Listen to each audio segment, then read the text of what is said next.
1번 문항 같은 경우는 이렇습니다. 본인의 과거, 현재, 미래를 표현할 수 있는 각각의 키워드를 선정하고 그 이유를 서술하여 주십시오. 이것은 과거, 현재, 미래라는 세 가지 포인트를 끌어내면서 본인이 회사에 줄 수 있는 나라는 사람에 대한 어필점과 앞으로의 비전을 소개할 수 있는 그런 항목이기 때문에 어느 것보다 가장 어필이 되어야 합니다. 그래서 500자라는 자수를 주신 거고요. 여러분들 그 남자 하나를 고를 때 갑자기 남자 얘기, 여자 얘기 해서 조금 이상하실 수도 있는데요. 남자나 여자를 고를 때 우리 끼리끼리라는 이야기 참 싫지만 되게 맞다라는 생각하지 않으세요? 나랑 결이 같은 사람, 나랑 과거에 아픔이 좀 같았던 사람한테는 동질감이 생기면서 이끌리듯 자석처럼 끌리게 되고 이 사람 한번 만나보고 싶은데라는 생각이 들지 않았나요? 여기서 중요한 핵심 포인트는 날 닮은 너입니다. 티웨이의 인사팀 입장에서 봤을 때는 티웨이 항공의 역사, 그리고 티웨이 항공이 가지고 있는 새로운 비전, 현재 하고 있는 노력들을 같이 함께 해줄 수 있고 그런 것들을 공감해줄 수 있는 지원자라고 하면 여러분들을 뽑겠죠.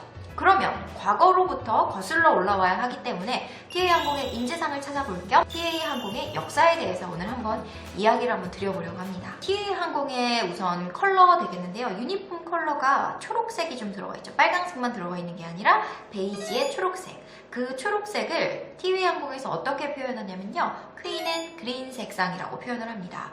퀸 앤 그린은요, 영국의 전성기를 상징하는 그런 색상인데요.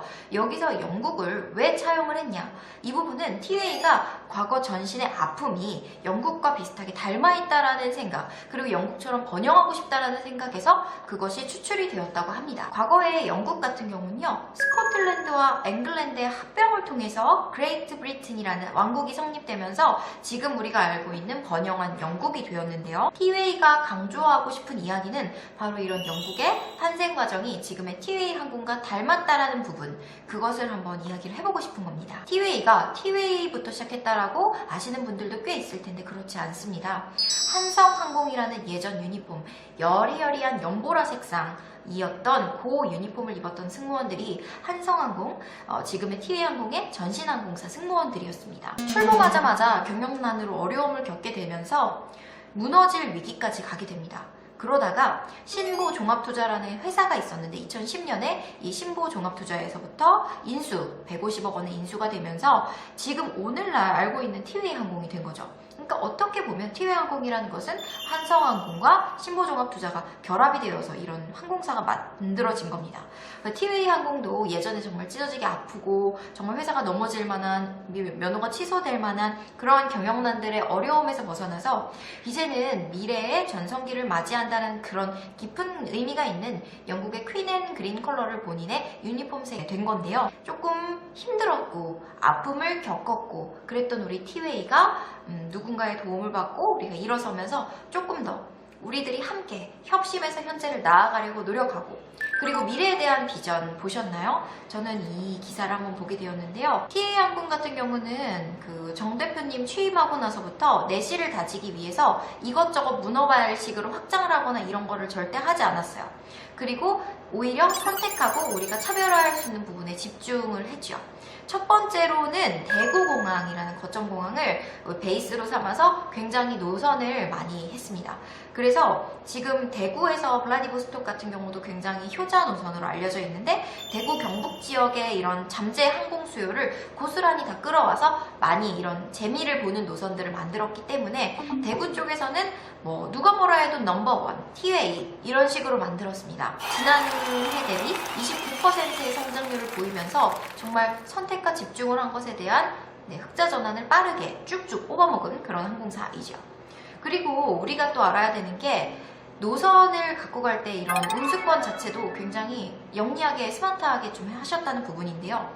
일본이랑 미국 사이에 오자유 운수권이라는 것이 있습니다. 9가지 운수권 중에 오자유 운수권 같은 경우는 한 나라에서 출발해서 한 나라로 갈 때 거점을 하잖아요. 그때 또 다른 여기서 이제 나라를 A라는 나라에서 B라는 나라를 갈 때 B라는 나라 승객들을 실어서 C라는 나라까지 함께 갈 수 있게끔 그걸 풀어놓은 거예요.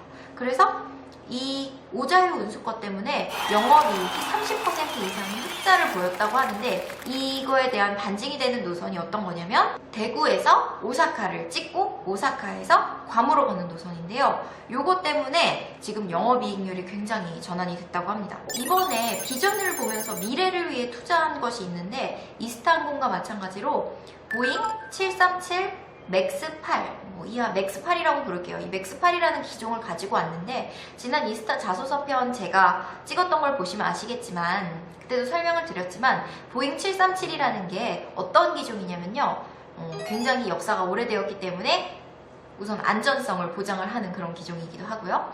이게 가성비가 좋은, 가성비 끝판왕 그런 곳이에요. 그래서 기존에는 5시간 정도까지 갈 수 있었던 단거리, 중거리용이었는데, 요게 왔다 갔다 하면서 승객들도 많이 싣고 연료 효율성도, 연비도 굉장히 좋고 여러 가지 측면에 좋은 것들이 있어서 이거를 운영을 했는데, 대신에 티웨이가 하고 싶은 거는 중거리, 장거리, 그래서 나아가 유럽과 북미 노선, 그리고 우리가 지금 건드리지 않았던 노선들까지 좀 건드려보고 싶다, 장거리로 가고 싶다, LCC 중에는 우리가 넘버원으로 최초로 가보고 싶다, 이런 비전들이 있단 말이죠. 그래서 737 맥스 8을 가지고 온 거예요. 이게 똑같은 737이지만 조금 옵션이 되면서 업그레이드가 좀 된 거죠. 같은 구 모델과는 다르게. 그래서 이게 최소한 7시간 이상 이렇게 비행을 하게 되면서 굉장히 거리가 2시간 정도 늘어났고, 그러면서 또 연비는 더 좋아지고 또 저탄소를 배출하고 여러 가지.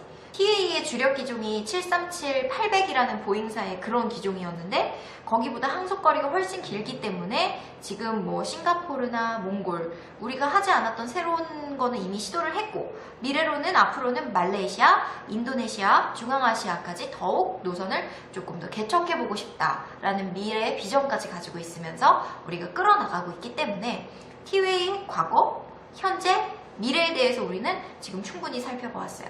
그러면 우리는 우리의 과거, 현재, 미래를 티웨이의 역사와 비슷하게 쓰면 끌리는 자소서가 될 수 있다는 거죠. 종합해서 정리해보면, 과거에는 어려움과 역경을 겪었지만 그 안에서도 시도를 해서, 긍정적으로 시도를 해서 현재를 만들었고, 현재에서는 어떤 거가 들어가면 좋을까요? 끊임없이 미래를 위해 투자하고, 시장에는 없는 혁신적인 것을 개발하고, 문어발식으로 이것저것 다 해보려는 것보다는 내가 할 수 있는 분야 안에서 선택하고 그 부분을 집중하고 파고들어서 정말 눈에 띄는 신장률을 보여줬었던 사례. 미래에는 앞으로 이런 비전을 가지고, 근데 그게 그냥 망상이 아니라 현재 지금 다져놓고 있는 것을 조금 더 개발시키고 확장시켜서 긍정적으로 조금 보는 그런 시야. 정말 티웨이랑 닮은 인재상, 우리 회사랑 정말 꼭 맞는 인재라는 그런 느낌을 주실 수가 있습니다.